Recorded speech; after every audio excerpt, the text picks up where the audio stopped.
But Israel has a PhD in deception, because it's Dajjal at the back of this, the mastermind. And Israel would not want to wage a big war and appear to the world naked, clearly, as an aggressor. No, that's not deception. Israel has to wage her big war and make it appear as though she was only defending herself. The only Muslim I know of who has had the capacity to be able to penetrate the deception that has been going on all these years, the only one I know of, was a man who never went to Al-Azhar University. Now, he wasn't the Sheikh. His name was Malcolm X. He's the only man I know of who had that eyes wish to see and could clearly recognize the strategy and the deception. Read Malcolm X.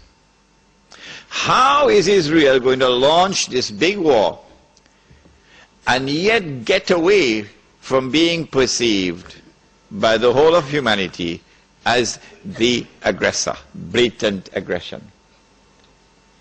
You have to come with a good strategy. The strategy is this. Ariel Sharon goes into Masjid al-Aqsa with 1,000 Israeli military with him, with their shoes on, with the full knowledge that this calculated act of extreme provocation must have a response, a fiery response. And as the flames of the new intifada emerge, you must keep it burning by committing upon the Palestinian people more and more atrocities that drive them into a greater and greater rage. This is planning, this is strategy, this is not happening by accident. As Israel unleashes this barbaric oppression upon the Palestinian people, you must have a television station which you plant amongst them, which will cover this, that your Egyptian television would not cover, and your Jordanian government would not allow on Jordanian television, so you create something called Aljazeera. And the Arab masses believe Aljazeera is their station. This is the only place in the world we can get authentic information, Aljazeera. So Aljazeera is now used to portray all the atrocities. And so around the Arab world, the masses only have to tune in to Aljazeera, and they know what's happening. And so the Arab masses become more and more angry. Impending scenario in which, like the domino effect, governments around the world of Islam, they will claim, are now going to fall. And the world of Islam is rising up now. And one-eyed Muslims, of course, are going to believe it. The world of Islam is now going to rise up, and all these governments are going to be swept away. And authentic governments representing the Muslim masses will now emerge.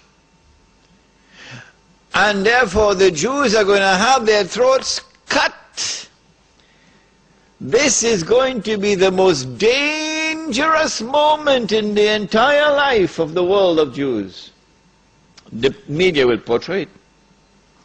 If we don't do something, we will all be slaughtered by these Muslim fanatics. Yeah? I tell you, this will be drama worthy of Hollywood when it comes. They must be hating me now for revealing their secrets. It is in this scenario that Israel will say, we have to do something. If we just sit here and do nothing, the state of Israel will be destroyed and the Jews will all be slaughtered. What can we do? They call it a preemptive strike. A preemptive strike. But it won't be a preemptive strike. It will be the most dazzling display of the magnificent application of state-of-the-art military technology that will leave even Uncle Sam in the backyard.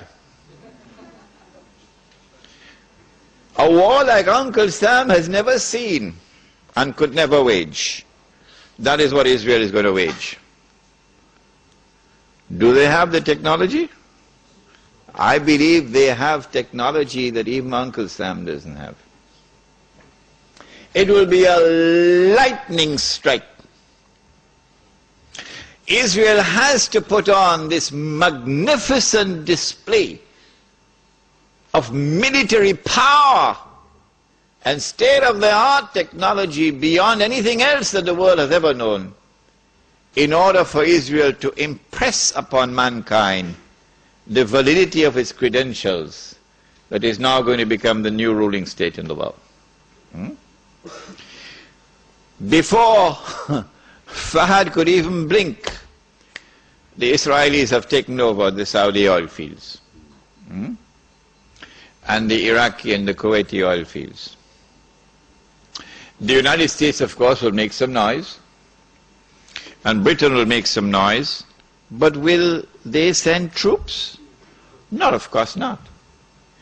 The United Nations Security Council is now going to be used by the rest of the world, particularly Uncle Europe, and Uncle Japan, and the rest of the world.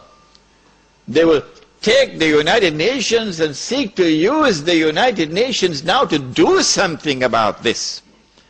Collective action to force Israel to withdraw. Because if Israel does not withdraw, Europe is going to be choked, and Japan is going to be choked. And as the United Nations is now being used for the first time in its history, an attempt is being made to use the United Nations